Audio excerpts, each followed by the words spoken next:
Olá, olá, bom dia, boa tarde, boa noite, sejam todos muito bem-vindos. Mais um episódio do nosso Contraponto Podcast. E hoje, mais uma vez, ao meu lado aqui, o nosso parceiro, sempre presente, Dr. Rafael Ramos, para discutirmos hoje um tema, de novo, direito de família, né? Sua praia. A minha praia. Para discutir um tema super relevante e bastante atual. E nós estamos recebendo hoje duas convidadas super especiais para a gente debater famílias mosaico e os novos desafios jurídicos das relações familiares. Hoje eu tenho certeza que, Rafael, vai ser um bate-papo bastante informativo, porque as duas convidadas certamente vão abrilhantar muito o nosso bate-papo.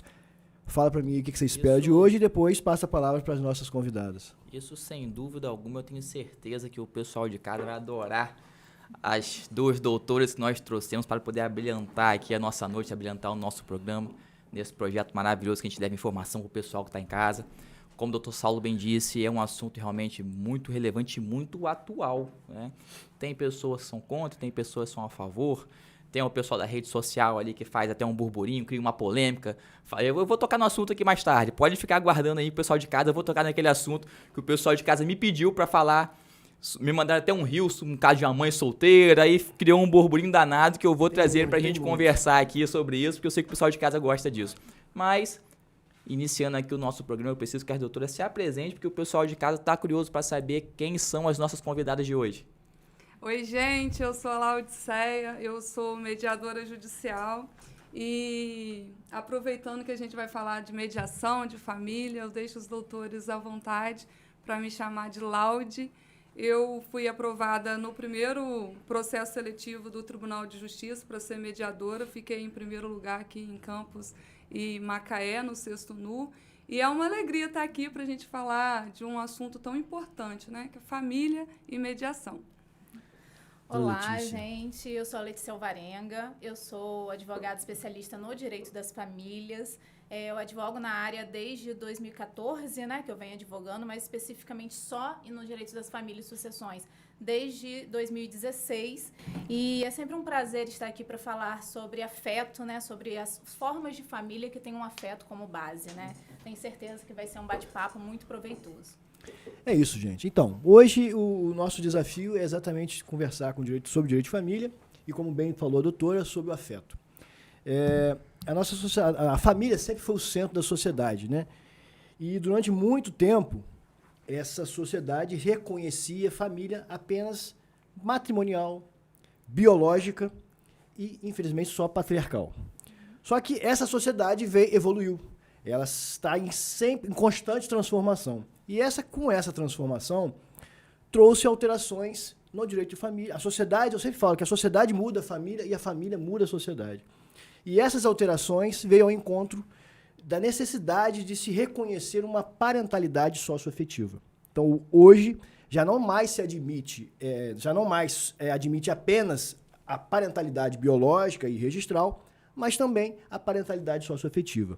E nesse contexto que surge o que nós chamamos de famílias mosaico, onde a nossa discussão vai ser em torno desse contexto familiar, desse núcleo familiar. Que as famílias mosaicos são aqueles núcleos familiares que casais se juntam, vindo de outros relacionamentos e trazem filhos com eles, e aí às vezes têm filhos em comum. E nesse contexto surge uma salada. E a gente vai aproveitar aqui a presença da mediadora, Laude, e aproveitar a experiência, quero te parabenizar pela sua aprovação no processo seletivo em primeiro lugar. Dizer que toda vez que a gente está lá nessa mediação, é sempre um prazer participar da sua mediação, porque ela, de fato, eu consigo uma alta taxa de conciliação quando a mediação é com ela. E aproveitar a sua experiência para falar um pouco para a gente o que você acha desse contexto de parentalidade socioafetiva, se você teve alguma experiência prática na mediação acerca desse assunto, que aí envolvendo tudo, não só a questão de guarda, convivência, alimentos, que durante o programa a gente vai falar mais ou menos sobre isso. Fala pra gente. Bem, como mediadora, eu exerço o papel ali. Qual é o papel do mediador? O mediador atua para tentar restabelecer o vínculo que foi rompido de alguma forma, que está ali distanciado, distante. a ideia da mediação é permitir que as pessoas reconheçam, né, a necessidade. Qual é a necessidade que elas têm? Por que elas pedem o que pedem? Não existe por que você pedir algo e não saber o porquê que está pedindo. Na verdade, não deveria existir, mas acontece muito.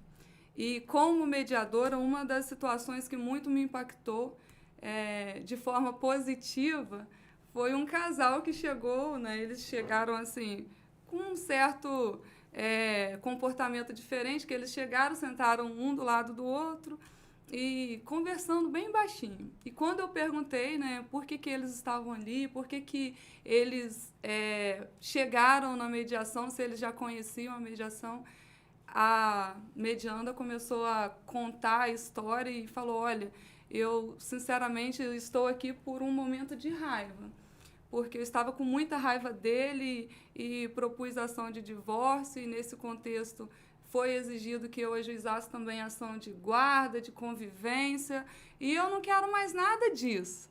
Aí eu perguntei pro mediando se ele concordava, ele falou, olha, eu não esperava estar aqui, e se a senhora puder, e se ela quiser, eu quero desistir de tudo. Nesse momento, a medianda, ela sorriu assim, como se tivesse tirado um peso, né, das costas. E falou, é claro que eu quero desistir, principalmente do divórcio. E assim, eles foram ali para resolver apenas uma ação de guarda e convivência. E que, na verdade, não tinha aquele fim, desistiram da ação de guarda, da ação de convivência e retomaram. Desistiram do divórcio. Eu pedi a vara para encaminhar o processo para lá e eles conseguiram sair dali assim, felizes. No final, eu levei eles até a porta e ela olhou para mim e falou assim, você pode me dar um abraço? Gente, eu fiquei muito realizada, foi muito bom. E o mediador atua nesse ponto aí, olhando para o vínculo, ouvindo a sociedade de forma empática, de forma que ele se sinta escutado de fato. É isso, e essa experiência, a gente, quando é advogado de família, eu sempre, uma das perguntas que eu faço primeiro, quando a pessoa, tanto o homem quanto a mulher, me procura para se divorciar, é se ela está preparado, de fato, para poder enfrentar um processo de divórcio. Se ela já internalizou a decisão de se divorciar. Porque o divórcio passa por diversas fases, né? Até chegar ao ponto de sentar à frente de um advogado para dizer que quer se divorciar, ela tem que estar emocionalmente preparada e psicologicamente preparada para tomar aquela decisão diante de tudo que está por vir. Então, essa experiência é realmente importante. Doutora Letícia, o nosso tema, famílias mosaico, parentalidade socioafetiva. A notícia que a gente acabou de trazer aqui, a doutora Maria Benedite disse que gravou agora um vídeo falando sobre fraternidade socioafetiva. A doutora que é uma estudiosa, faz doutorado, como a visão acadêmica e a visão da experiência profissional acerca do tema que a senhora pode dividir com a gente.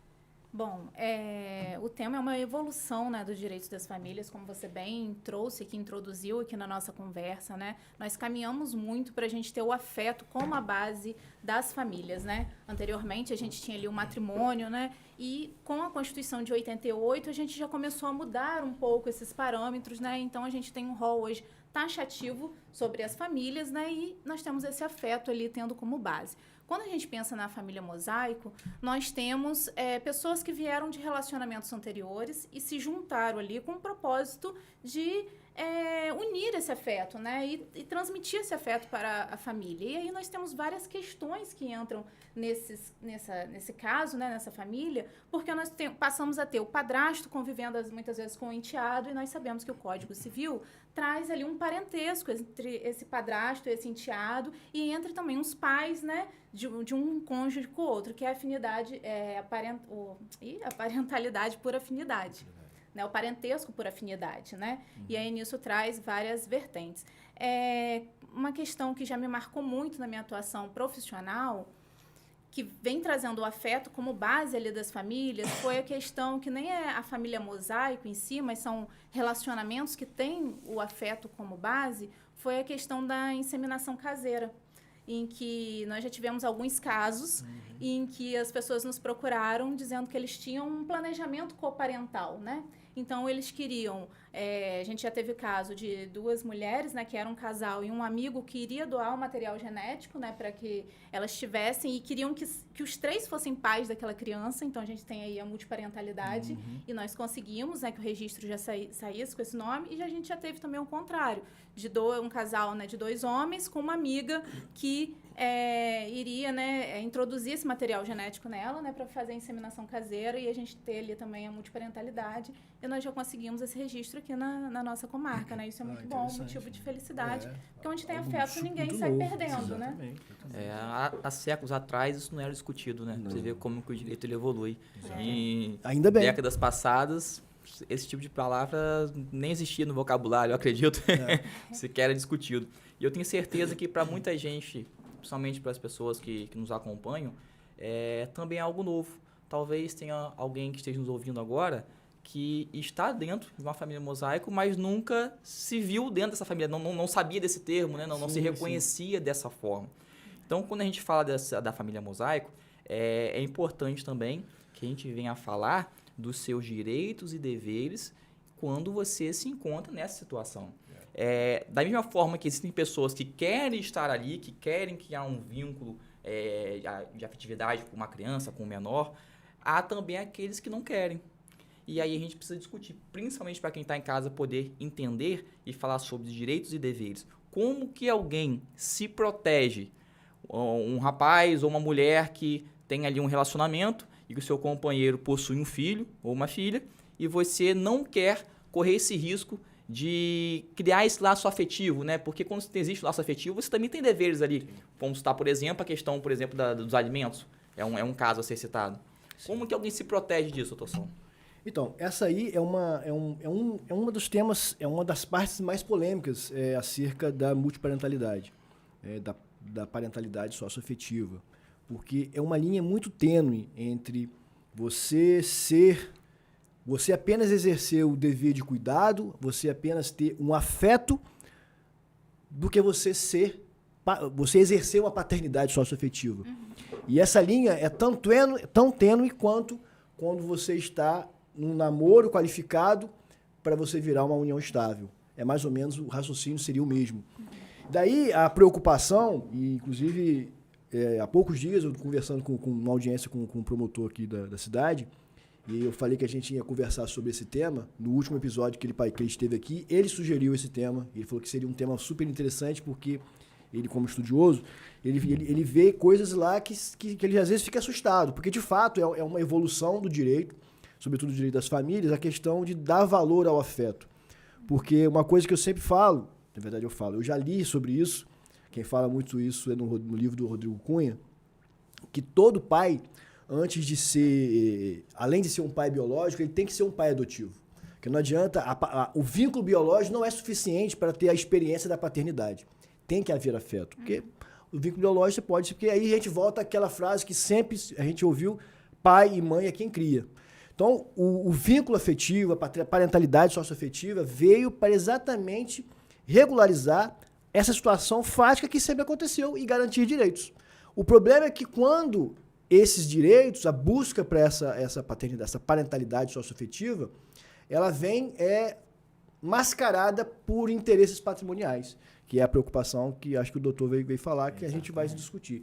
Porque quando há esse reconhecimento dessa parentalidade socioafetiva, traz a reboque todos os direitos e obrigações. Pensão alimentícia, aí vem a questão sucessória, questão previdenciária. E aí tudo isso, se não houver de fato um vínculo socioafetivo autêntico, vai mascarar interesses patrimoniais. É porque, assim, em regra, o padrasto, né, a madrasta, nessa relação, ela não gera esses efeitos, né, jurídicos, né, esses efeitos patrimoniais, né? Em regra, o padrasto ele não tem que pagar pensão alimentícia, ele não tem direito ali à guarda, ele não exerce, né, essas questões ali com o enteado.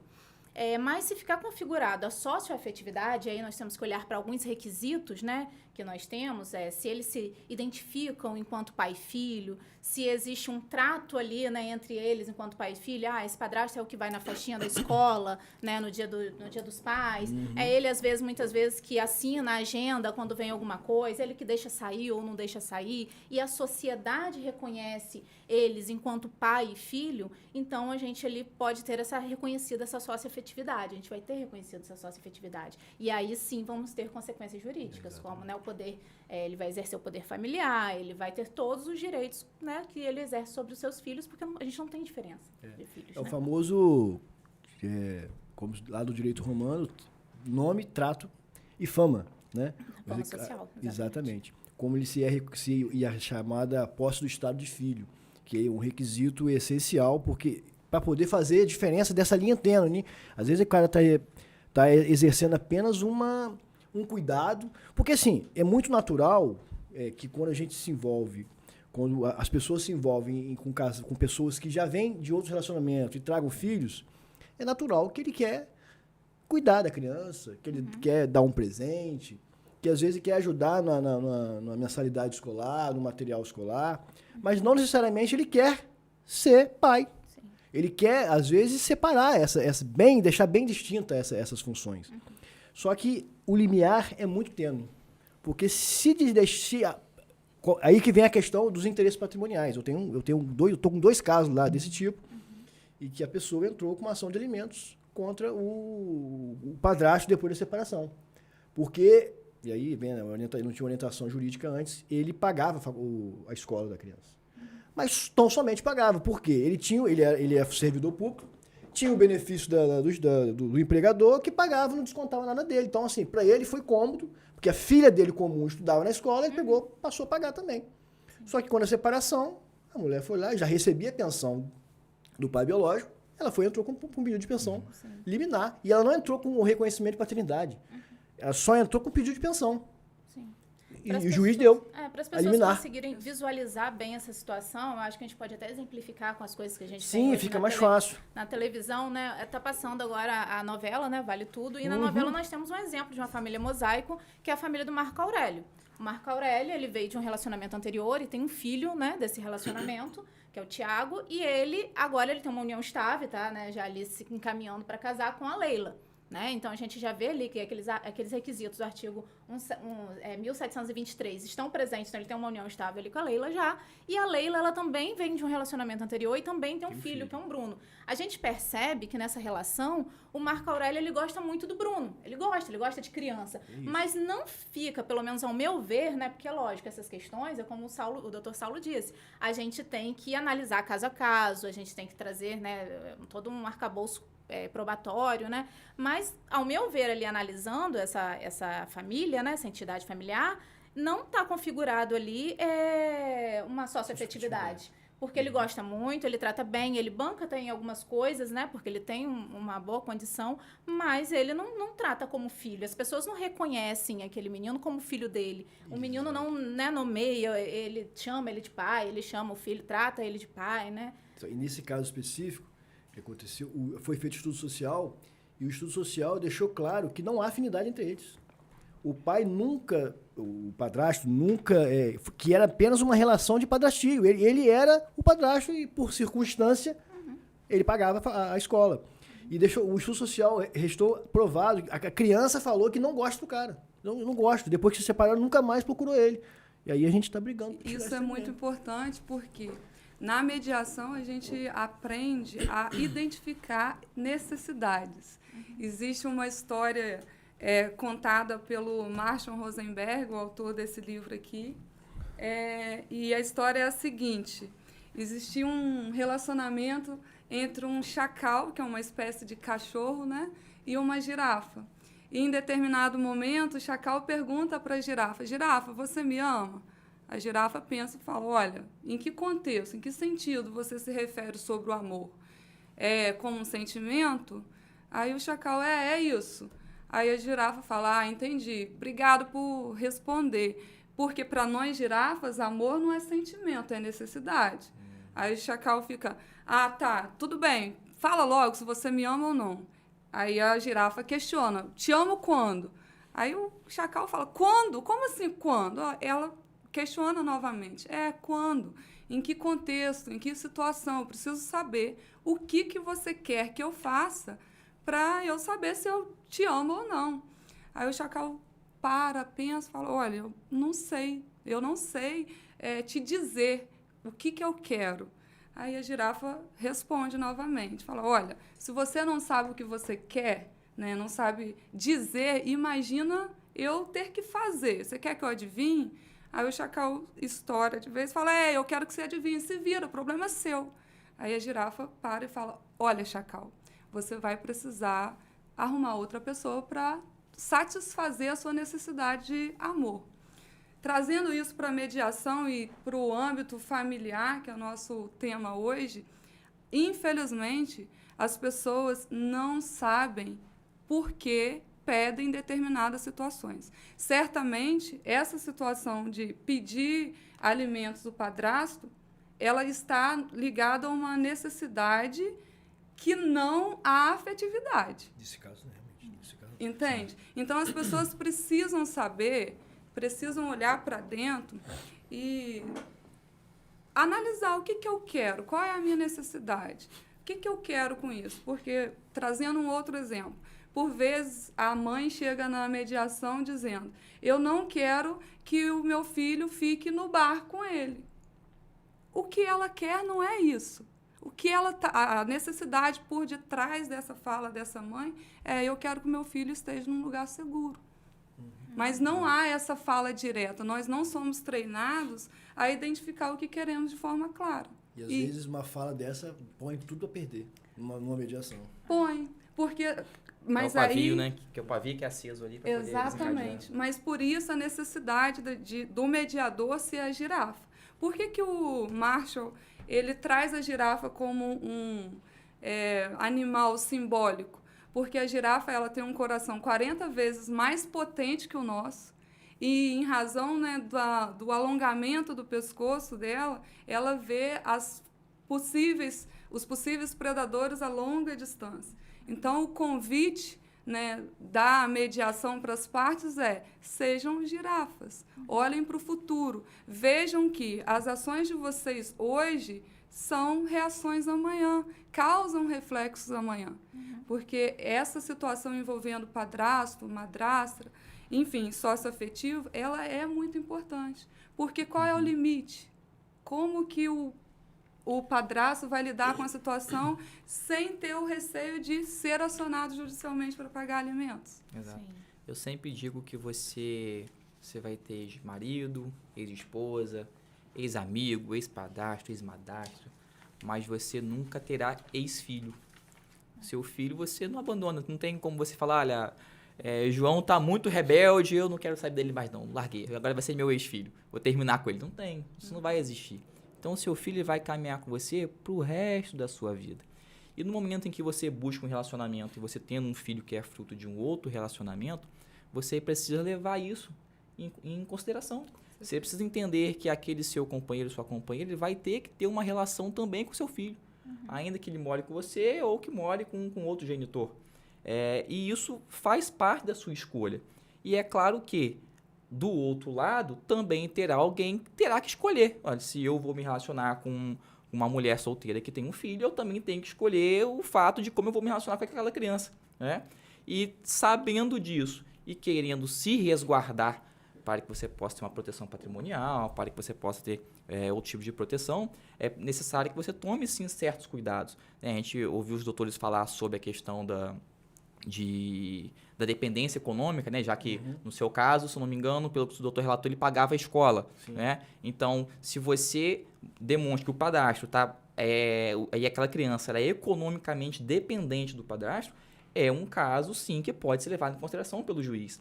Se aquela criança chama o padrasto de pai e ele não faz essa distinção entre o seu pai biológico e o seu pai socioafetivo, aquilo vai se levar em consideração para configurar ali uma afetividade que possa virar a paternidade socioafetiva.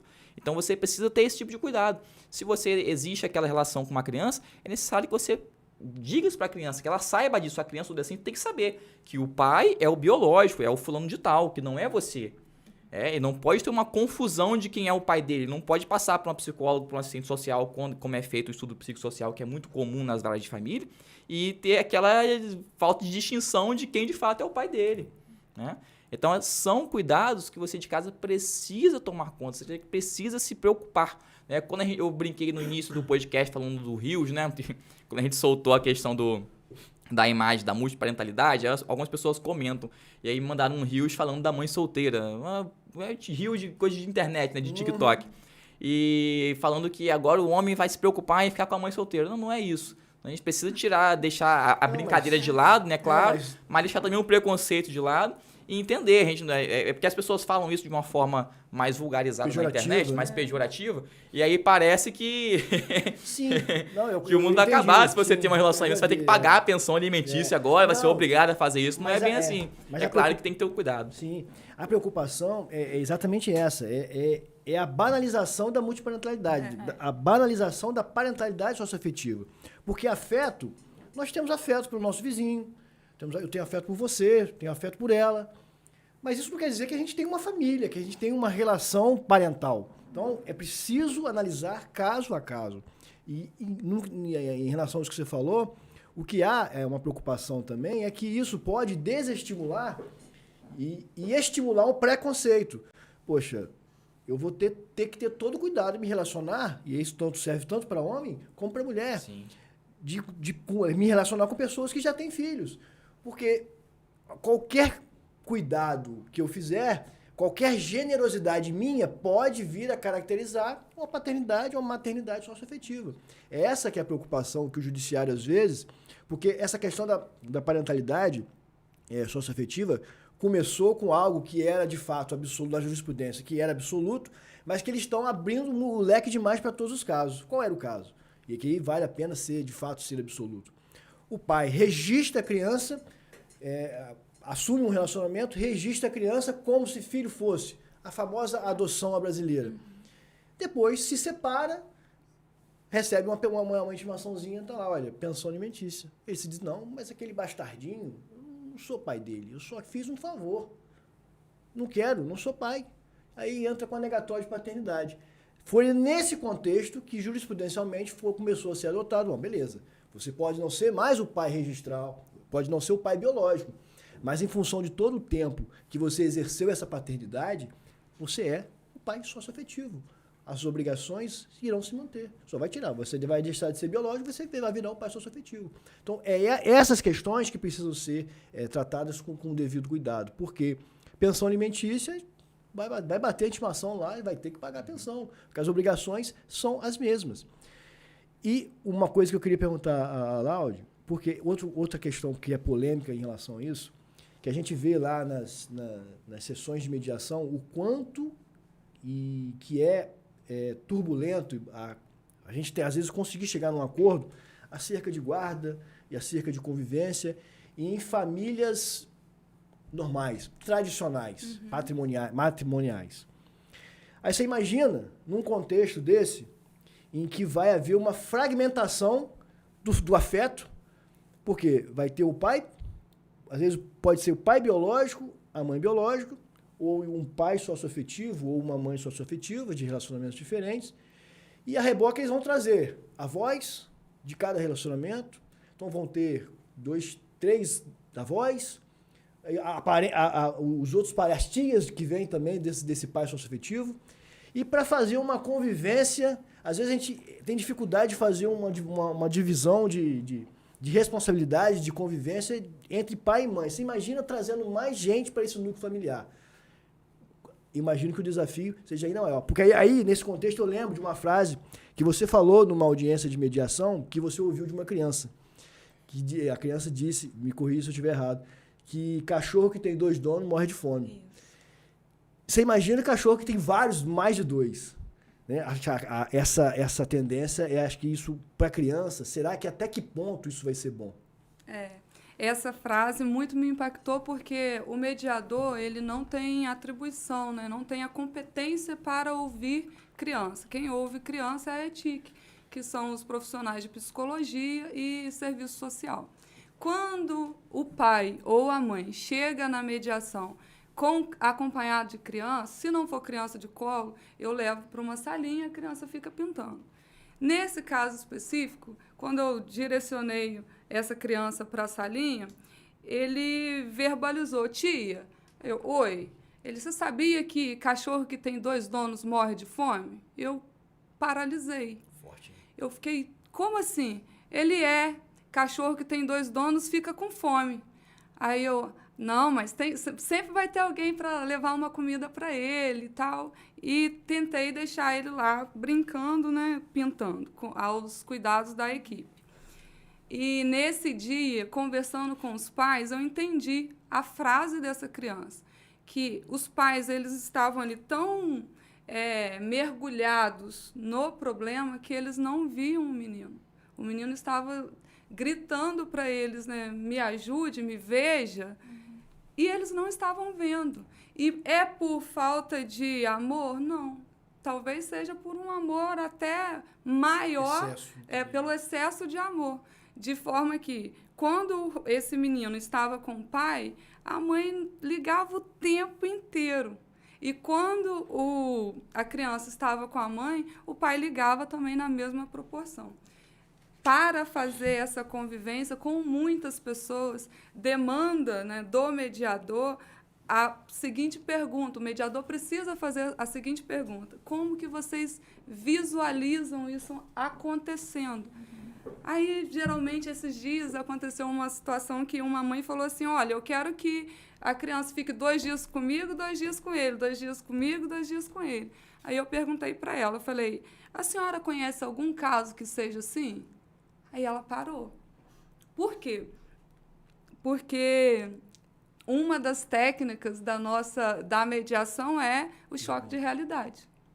Ela precisa ver se é possível. Ela precisa tentar ali encaixar na realidade dela. E quando ela pensou sobre isso, ela falou: olha, você pode marcar uma outra sessão para a gente conversar, que eu vou pensar numa outra forma.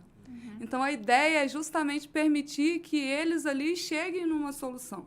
Porque, infelizmente, não é por falta de competência e nem por falta de vontade, mas o judiciário não tem condições de atender a demanda de todo mundo no tempo que deveria.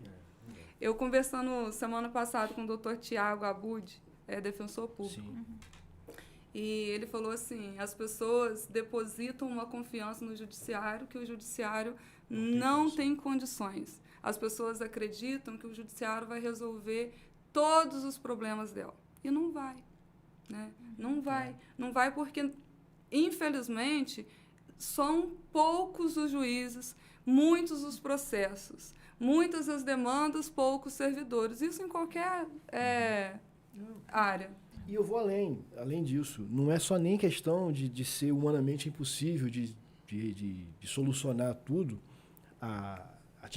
atender a expectativa dos jurisdicionados, mas no caso especialmente do direito de família, não há juiz que vai conseguir resolver aquele conflito daquele casal, todos os conflitos. Não há juiz, eu sempre falo, você vai terceirizar uma decisão para uma pessoa, da vida de vocês, da vida do seu filho, uma pessoa que não conhece a realidade de vocês, que não está na rotina da sua casa. E não adianta, vocês vão ter sempre os chamados microconflitos, que não tem condição da gente toda hora bater na porta do juiz aqui: olha, eu quero que coloque nessa escola, você quer na outra. Tem coisa que não, porque ele não mandou a roupa suja. Você deve estar acostumado com receber mensagem: doutor, não mandou fralda, ou mandou a roupinha suja de xixi. Tá, o que eu vou fazer? Acho que sim, a gente tem que ter um pouco de bom senso e não também deixar tudo nas mãos do judiciário, que não vai conseguir resolver. Mas a ideia é essa. A ideia da mediação é justamente permitir que as partes elas tomem para si novamente o poder que elas delegaram para o juiz. Então, assim, olha, o juiz ele vai decidir. A partir do momento que você provocou o judiciário, ele tem que dizer o direito. Mas as pessoas confundem um pouco, porque o juiz está limitado. Se você está nos assistindo e está com uma demanda na justiça, pensa que o juiz só pode analisar o que está no processo, não pode ir além do processo. Então, por isso que ele não vai supor, ele não pode supor nada. O pai trabalha a tal horário, chega a tal horário, ele tem que julgar de acordo com o que está nos autos. Então, a ideia da mediação é permitir que as partes olhem para a realidade delas e vejam como que seria a sentença perfeita. É um poder aí de construção de uma sentença ideal, que caibam que caiba, melhor dizendo, na realidade delas. E a importância também do advogado nessas situações, né? Porque o advogado, ele não inflamar mais as relações que às vezes já estão muito tensas, né? E também de trazer o olhar para a criança, né? Porque a gente tem que pensar no melhor interesse da criança e do adolescente, né? E muitas vezes a criança ali é utilizada como instrumento de vingança entre as partes. O que, né, acaba piorando a situação. E muitas vezes até o tempo também, a gente reclama da demora do judiciário, mas muitas vezes o tempo nos ajuda também a ir abaixando um pouco a poeira, as partes já irem internalizando as situações para que a gente consiga chegar, muitas vezes, num acordo na mediação, né? E às vezes o tempo vai acomodando, né, um pouco as situações, né? Eu já tive a honra de fazer mediações várias, né, com o doutor Saulo, doutor Rafael, e a fala da doutora Letícia é muito importante. Quando o advogado é colaborativo, a mediação ela flui num sentido de as partes se sentem seguras com o advogado que está ali, que já conversaram com elas, que já conversou, né, com elas em separado. E isso é muito importante para o mediador, porque, por exemplo, a ideia da mediação o mediador ele não propõe, ele dá ali o norte, ele pergunta, até que a parte sinaliza, olha, isso aqui tá bom. Mas ele não faz uma proposta, olha, você aceita ficar com a criança fim de semana sim, fim de semana não? Não, ele pergunta. Então, é importante demais a participação dos doutores e eu aproveito o momento para externalizar aqui a minha gratidão. É sempre muito bom trabalhar com vocês são sempre muito colaborativos. Bom, obrigado. Verdade, tem processo difícil que você acha que está tendo dor de cabeça, caiu na mediação, está resolvido. Isso Como é que é uma conversa, né? Porque eu sempre tive uma fama de que eu era muito brigão em audiência. Mas assim, é casos e casos, né? Tem casos que a gente tem que se impor, né? Às vezes depende muito do cliente que a gente está ali assessorando, que tem cliente que acha que se a gente não falar da forma como ele acha que tem que falar, a gente não está sendo bom. Então, eu venho trabalhando muito essa questão do espírito conciliador, porque não adianta a gente bater de frente, de fazer de petição lamúrias de novela mexicana, porque não é isso que vai resolver. E a gente tem que sempre focar eu sempre falo que, principalmente quando é passão de guarda, de alimentos, o meu cliente não é quem está me procurando, mas isso é a criança que está me procurando. O meu cliente é a criança. E a gente está ali para defender os interesses, os melhores interesses da criança e do adolescente. Quer falar alguma coisa? Eu aproveitar a oportunidade também para agradecer aqui, já que a gente teve esse elogio aqui sobre o nosso trabalho, né? A doutora relatou uma questão sobre a fragilidade da criança, né? Porque ela é o ponto fraco ali das relações. E quando a gente percebe que no divórcio há muitas pessoas que elas se divorciam entre si, mas se não divorciam dos problemas.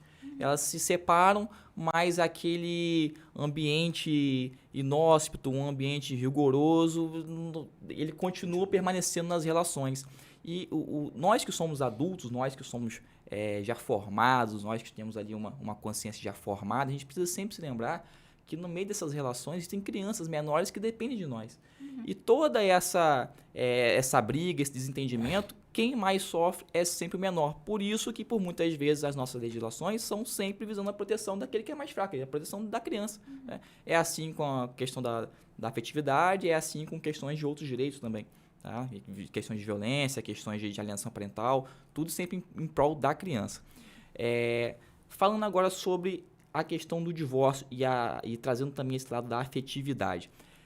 O padrasto, a madrasta, ela também estaria com deveres e direitos em relação à alienação parental, ou seja, ela também pode vir a sofrer, tendo seu vínculo afetivo, também pode vir a sofrer a alienação ou pode também vir a ocasionar a alienação, também estaria dentro dessas infrações a qual a lei de alienação parental traz para o nosso legislativo? Estaria, porque a lei de alienação parental, quando se refere às pessoas que podem ser acusadas de serem alienadoras, ela fala que não somente o pai e a mãe, mas todas as pessoas que estão em volta do convívio. Considerando que o padrasto, a relação de padrastio, ela faz parte dessa família mosaico, está inserida nesse contexto familiar, é plenamente possível que a alienação parental seja praticada, tanto pelo padrasto quanto pela madrasta, e que é, de fato, uma prática, às vezes, tão nefasta quanto é praticada pelo genitor ou a genitora, porque indiretamente acaba influenciando aquele que está acompanhando, né? Um ponto importante, voltando mais para o nosso tema, da multiparentalidade, que muitas pessoas, às vezes, a gente ouve esse nome, para quem é leigo, não tem noção de que de fato seria isso. E é importante a gente falar para o pessoal de casa, que a gente está aqui discutindo parentalidade socioafetiva, o que é, e na prática, o que de fato isso como que acontece. Na verdade, seria a gente vai incluir na certidão de nascimento daquela criança, vai estar lá o pai e a mãe biológico, João e Maria, e vai ser acrescentado lá uma paternidade socioafetiva do fulano de tal, que foi o padrasto, ou da Joana, que é a madrasta. Isso que é a multiparentalidade, essa possibilidade de você ter uma pessoa ter diversos pais ou diversas mães. E isso é plenamente possível, e daí que é dessa situação que nascem todos esses direitos que a gente está aqui discutindo. E uma coisa interessante, que eu lendo alguns artigos sobre o tema, eu li sobre uma situação bem antiga que aconteceu, não sei se... apesar de eu ser aqui, acho que eu sou o mais velho, mas eu não me recordo dessa época. Mas um caso emblemático que aconteceu, do chamado caso Pedrinho de Goiânia, que foi, inclusive, que inspirou a novela Senhora do Destino. Aquela Renata Sorrah, que sequestrou o bebê, Nazaré. Exatamente, essa mesmo. Essa época, eu ainda assistia novela nessa época. Não, eu acho que eu assisti, mas eu não me recordava que tinha essa situação. Mas hoje, eu lendo, eu me remetia à novela. É o caso emblemático porque o Pedrinho, ele foi sequestrado ainda na maternidade pela mãe, não pela mãe, pela Vilma, uma senhora, e no Distrito Federal, e ela foi para Goiânia com ele. E sequestrou também uma outra menina, uma outra bebê que levou por ele. Os pais desse Pedrinho levou 16 a 17 anos procurando por ele.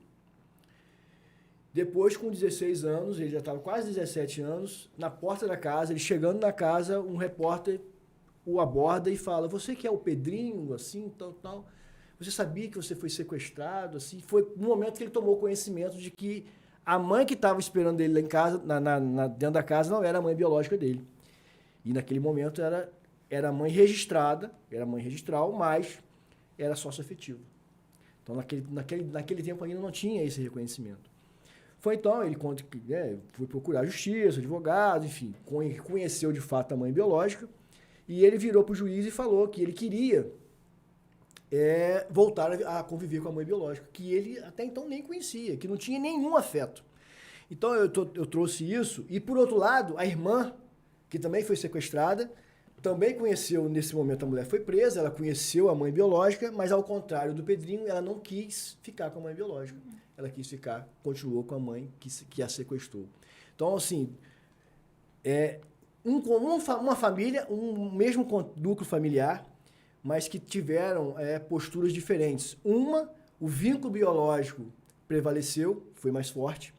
Na outra, o vínculo afetivo, ainda que ela tenha sido tirada, né, da mãe biológica, o vínculo afetivo prevaleceu. Então é por isso que acho que o judiciário precisa olhar com mais cautela, com mais delicadeza para essa situação, para não deixar que um instituto tão importante, que garante tantos direitos, seja banalizado, né? E a gente não possa perder. E acho que cada caso tem que ser analisado individualmente. Sim, né? sim. E é isso que o direito de família ele traz, assim, que me cativa tanto, né? Esse direito artesanal, a gente olhar caso a caso. Eu sei que a gente está falando aqui muito sobre como a gente pode se precaver, né? De muitas vezes você, enquanto padrasto, não ser reconhecido como o pai socioafetivo, né? Porque a gente está buscando a primazia da realidade, do que de fato é, mas a gente também precisa reconhecer que essa multiparentalidade trouxe também direitos para pessoas que às vezes viviam situações de afeto ali latente, que gostariam de formalizar e não tinham muitas vezes o caminho, né? E como é bom a gente falar sobre isso, porque ainda hoje muitas pessoas não sabem que até administrativamente elas podem fazer o reconhecimento da multiparentalidade. Então, assim, em 2009, nós tivemos a possibilidade de se acrescentar o nome do padrasto ao nome dos enteados. Mas ali ainda a gente não tinha filiação. Nós caminhamos um pouco mais e aí em 2017, com o provimento 63 do CNJ, nós tivemos essa possibilidade de fazer de forma administrativa esse reconhecimento, né? E aí, em 2019, com o provimento 83, ele vem alterando esse 63, né? E aí trouxe algumas diretrizes que, por exemplo, agora só os adolescentes, né? Porque é a partir dos 12 anos que pode ter esse reconhecimento de forma administrativa, sem precisar judicializar. Mas lembrando, gente, que nesse caso, só se for o caso de um reconhecimento de multiparentalidade, porque a gente pode ter, né, às vezes, que é o padrasto e a madrasta, né? E tem que haver a anuência dos genitores biológicos. Dos genitores e do adolescente. O adolescente também vai anuir. E aí aqui já sai o judiciário da questão, que é até o 63, né, até 2017. A última palavra, apesar de ser administrativamente, o juiz ainda homologava, mas agora, em 2019, com 83, é o Ministério Público que vai dar a última palavra. Então, assim, é importante que as pessoas saibam disso, para que, se elas vivem uma relação em que elas têm um vínculo de afeto ali, queiram formalizar isso, para quê? Para que elas tenham responsabilidades entre si. Porque quando a gente fala em família, para a gente reconhecer que um grupo é família, a gente tem que olhar para ele e identificar algumas características. Tem afeto entre aquelas pessoas? Tem estabilidade desse afeto, sabe? Não é uma coisa pontual, é uma coisa que vem no tempo, né? A solidariedade, a ostensibilidade, né, primeiro, né? As pessoas reconhecem aquele grupo como família. A solidariedade, e aí quando a gente fala na solidariedade, é bem essa questão.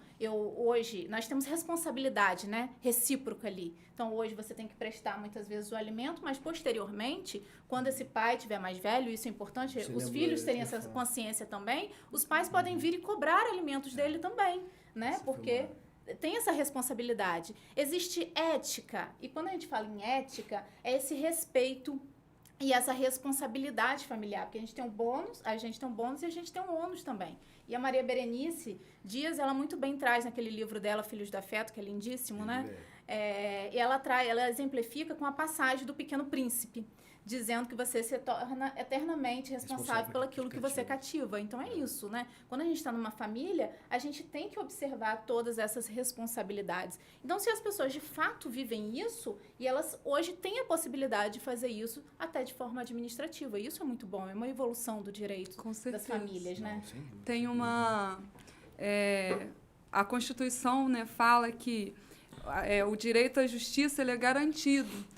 Mas, com essas decisões administrativas, a gente precisa pensar sobre algo que é importante. O direito à justiça não se confunde com o direito ao judiciário, o acesso ao judiciário. Então, a administração pública, o legislador, ele vem se preocupando nesse sentido de regulamentar o direito de forma a desburocratizar o processo. E, olhando isso trazendo isso para dentro da família, isso é muito importante, porque quando você precisa esperar uma demanda do judiciário, a vida está correndo e aquele processo gera emoções, reações em quem está vivendo sobre a espera, né, daquela decisão. É até um marco importante, porque também você faz ali uma distinção, né? É comum pessoas que têm esse laço afetivo e querem formalizar, ele já antigamente não se pensava na multiparentalidade, mas se pensava na adoção. Eu sou casado com fulano de tal e eu quero adotar o filho dela. Só que o filho dela já tem uma mãe, já tem um pai. E para você fazer adoção é necessário que você faça destituição do poder familiar. Você vai criar um novo registro. É totalmente diferente. Exatamente, totalmente diferente agora da multiparentalidade. Permite que você, sem fazer a adoção, você também tem ali todos os direitos e deveres que um pai teria fazendo por meio da afetividade. É bom pontuar isso, porque agora, recente, o STJ se manifestou na possibilidade da maternidade socioafetiva exercida por uma avó, o que na adoção não é permitido. Por expressa previsão legal, a avó não pode, o avô e a avó não pode adotar. Mas eles fizeram essa distinção porque ali foi a questão construída pelo afeto. Houve uma diferenciação daquele cuidado, daquele afeto. Não era um afeto exercido apenas de uma avó, mas de mãe, exercido no dia a dia como mãe. E eu tenho um caso desse, não de avó, mas de uma senhora que me procurou, foi ano passado isso. E ela queria que a filha, não era filha, ela chamava de filha, mas que tivesse o nome dela. E aí eu fiquei estudando e tal. Foi quando até então que eu fiz a questão diretamente no cartório. Nós fomos no cartório e tal. Até então foi o meu primeiro caso. A senhora já de muita idade, tinha 75, 76 anos e a filha 43. E aí nós fizemos isso através do cartório, até então nós fizemos o pedido, aí caiu a exigência do Ministério Público, olha, eu preciso de provas. Eu não tinha ainda essa experiência, foi o primeiro caso. E aí eu falei, olha, eu preciso de fotos. Não, doutor, o que mais temos? Foto do aniversário dela desde criança, eu que fazia tudo e tal. Trouxe um monte de foto. Aí plano de funerário que ela tinha lá, o nome da filha, pagar a conta era conjunto, enfim. Não sei que nós fizemos as provas, o Ministério Público se manifestou favorável e houve o reconhecimento dessa paternidade. Então, assim, aí é aquilo que você falou. E ali foi um sentimento de gratidão, porque eu consegui fazer aquilo que ela queria tanto. E ali tinha não só essa questão toda do afeto, mas tinha, assim, de fato, mas aí de forma justa, efeitos patrimoniais, porque ela queria deixar a casa, ela não tinha nenhum herdeiro. Se não tivesse a filha, ela ia deixar para um irmão que morava lá em São Paulo, que não tinha a menor relação de afeto com ela. E aí ele reconheceu a maternidade socioafetiva e ela vai ser a herdeira, a única herdeira da casa. Sim. Isso é muito importante. A importância do afeto, né? Uhum. Família, a gente precisa olhar para ela como uma instituição de afeto, de amor, de carinho. E trazendo a nossa conversa para a importância das famílias numa educação básica, digamos que nos primeiros anos de vida de uma criança, principalmente numa família mosaico. É importante a gente olhar para essa criança e vê-la como um sujeito de direito, de fato. Porque, por vezes, o que eu vejo na mediação são pais que transformam a criança ali num objeto de litígio, de um atacar o outro. Fica aquele contra-ataque. E a Bíblia diz que as palavras têm poder. Os pais precisam se conscientizar disso. Seria interessante que os pais se conscientizassem disso e percebessem que aquele cenário de conflito ele está sendo visto por uma criança. E é naqueles moldes que ela está crescendo, está vendo. A criança é um ser em formação, então a gente está moldando a criança nesse cenário. No caso trazido pelo doutor Saulo, dessa avó que adotou a neta, né, como filha, é isso. Ela sempre foi tratada como filha e ela cresceu como filha. E as palavras provavelmente ditas a essa filha foram nesse sentido mesmo. Você é filha, você é amada, você é minha dependente, eu vou cuidar de você. E é isso que um filho precisa sentir, sabe? Eu costumo dizer nas mediações que os pais, a meu ver, eles são os filtros, né, para os filhos. Filtra raiva, filtra problemas, filtra situações pelas quais o filho precisa passar, porque uma criança precisa passar por frustrações.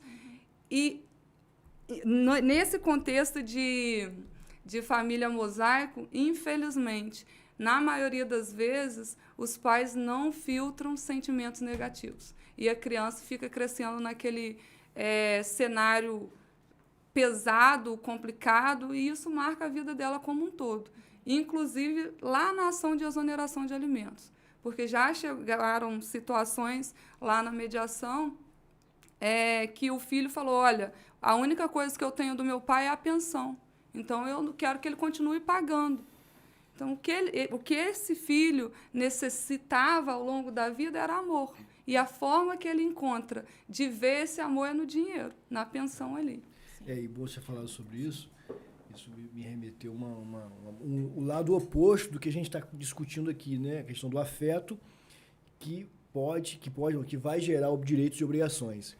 E, por outro lado, quando a ausência desse afeto, quando deveria ter, também pode gerar indenização, que é a situação do abandono afetivo, que também tem toda a relação com o que a gente está discutindo, porque são situações em que pais que são biológicos e que deveriam, como eu bem falei, que apenas o vínculo biológico não é suficiente para viver a experiência da paternidade, tem que haver a presença do afeto, só que muitos pais não reconhecem isso e viram as costas para os seus filhos, e daí é onde nasce indenização por abandono afetivo, porque é exatamente o afeto, o amor que esse pai deveria dar, que às vezes contribui até de forma material, cumprimento da pensão alimentícia, mas não cumpre com os deveres, as responsabilidades, não exerce uma paternidade responsável. Mais alguma coisa, doutor? Por sua conta, rapaz. Você que é o nosso âncora aqui nessa noite de hoje. Eu acho que o nosso tempo já está chegando ao fim. Nosso bate-papo hoje tenho certeza que foi muito, muito produtivo.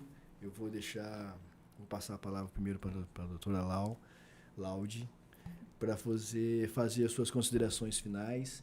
Quero desde já agradecer a sua presença aqui. Tenho certeza que todo mundo que está nos ouvindo foi de grande valia a sua participação.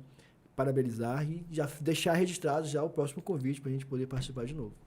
Sou eu quem agradece, doutor. Foi uma honra. Confesso que fiquei surpresa e muito feliz. É muito bom estar aqui falando de família. Eu sou a segunda filha de um casal que tem 7. A minha família é mononuclear, né? Um pai e uma mãe. E, para mim, a família é a instituição divina. A Constituição diz que a família tem que ter proteção do Estado, e tem mesmo. Nós precisamos olhar para a nossa família e perceber que ela é uma bênção. Eu agradeço a todos, agradeço a você que está me ouvindo, nos ouvindo, e quero deixar um convite para os advogados. Começaremos um curso, né, na verdade, é um grupo de estudo do livro Comunicação Não Violenta, do Marshall Rosenberg, no dia 18. Eu acredito que no site da OAB de Campos já está com o link lá. Mas caso não vejam, é só procurar a Carol. É aberto aos advogados? É aberto aos advogados. E dizer para você que nos ouviu, que não é advogado, que não é da área, que olhe para sua família como bênção. Família é uma oportunidade de você crescer e de você permitir que cresçam. Sejam girafas, tenham um coração forte, consigam ver, busquem visualizar os problemas no futuro e lute pelo que é melhor para você e para o seu filho. Doutora Letícia. Bom, eu quero agradecer, né, aos doutores pelo convite, dizer que foi um prazer estar com você aqui, Laude, falando para todos vocês, né? E aproveito a oportunidade para convidar as pessoas a refletirem sobre a importância da advocacia no direito das famílias, nessa evolução do direito das famílias, né? Porque nós já evoluímos muito, mas nós ainda temos muito que caminhar. E eu sei que muitas vezes a gente deposita a nossa esperança no judiciário, né? Mas a nossa sociedade, ela é dinâmica, a lei, ela sempre está um passo atrás, e as decisões inovadoras que nós tanto esperamos, elas só são possíveis se as novas teses chegarem aos juízes, aos desembargadores. E esses acórdãos, né, inovadores e norteadores, né, eles só vão ser, então, possíveis se nós, enquanto advogados, não desistirmos, né, das pautas que nós acreditamos, como as pautas baseadas, né, no afeto. Né? É isso, muito obrigada. Verdade. A gente falou muito sobre família aqui, e é aquilo que é a base de todo ser humano, né? Se você está bem dentro de casa, se as coisas estão bem dentro de casa, tudo ao seu redor, seu trabalho você trabalha melhor, sua questão financeira você dá um jeito. Realmente, família, ela é a base de tudo. Eu vou pedir para a doutora também prestar o livro, que eu vou mostrar aqui, não sei se ficou bem, se apareceu aqui para o pessoal. Depois a nossa produção vai dar um zoom. E, se possível, vamos colocar também o link. Colocar o link no vídeo para quem estiver interessado, se inscrever. Eu já vou reservar minha vaga logo, já vou participar. Doutores, eu agradeço muito a presença das senhoras, agradeço muito por ter aceitado o nosso convite, por ter nos ajudado aqui a levar um pouco de reflexão para quem está em casa nos acompanhando. Eu agradeço muito a presença das doutoras, a presença do doutor Saulo, da nossa equipe. Pessoal, fica com Deus. É isso, pessoal. Para fechar, quero mais uma vez agradecer também a presença de Letícia, agradecer a todos que estão nos ouvindo. Compartilha e vamos conversar mais sobre sempre direito de família. É sempre um prazer receber todos vocês aqui. E para fechar, lembrar sempre que pai e mãe não exerce apenas não é somente um vínculo biológico que faz com que seja pai e mãe. É importante que sempre tenha o afeto, porque o vínculo biológico pode dar a origem, mas é o afeto que constrói a família. Valeu, pessoal.